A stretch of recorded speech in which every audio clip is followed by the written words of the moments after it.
Journalism is a style of inquiry based on set principles: truth, objectivity, disclosure, and editorial independence. Journalism's first loyalty is to the citizen of the country, and journalists are obliged to tell the truth through the discipline of verification. Of late, there has been a consistent fall in upholding the standards of integrity in journalism. Although much of the traditional print media and the most recent web and digital journalism are immune to such abuse of journalism, the television broadcasting industry in India is deeply biased and influenced both by commercial and political influences since the 80s. People no longer matter to these media houses. They have grown so powerful that the business interest has completely replaced the journalistic interest in their existence, and they still continue to survive with absolutely no control or accountability. The whole purpose is now the TRP, where the truth of the story no longer important than the color and sensation the story generates. The sole purpose of their existence depends on writing or rewriting the story than even reporting just the truth of the story. Truth is bitter, but TRP is sweet.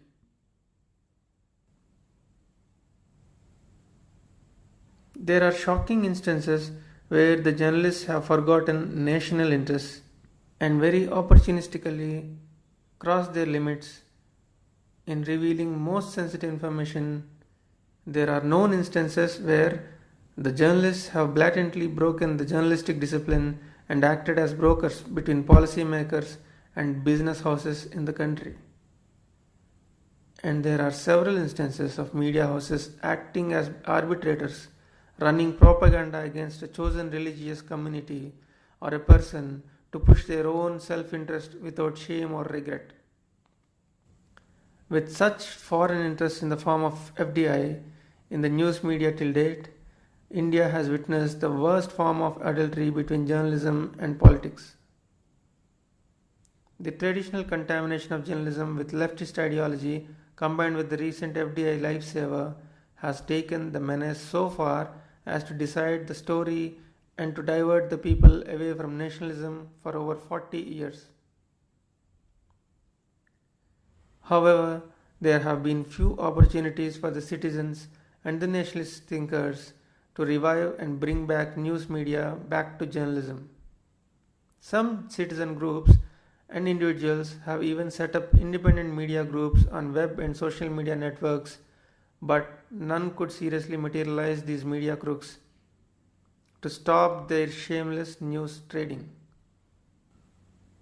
To stop such efforts of correction, some media pundits have taken a fake moral high ground and floated the idea of self-regulation, which allows them to punish themselves for any wrongdoing, which in fact means nothing.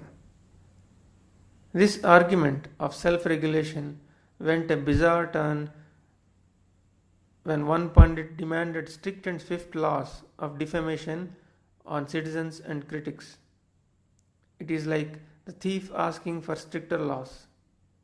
To understand when such monumental event takes place, you need not be a media expert. It only vindicates the point that politics and news trading has lived the most successful marriage in this country at the expense of truth and nationalism. The news media at large now forgets that their rights are no more valuable than the rights of a citizen to whom their loyalty is due since a long time. The freedom of expression of a citizen of this country is of paramount importance, and he demands absolute professionalism from news media. The news media, unless kept in check and controlled by constitutional authority, will continue to value the people meter than the people of this country.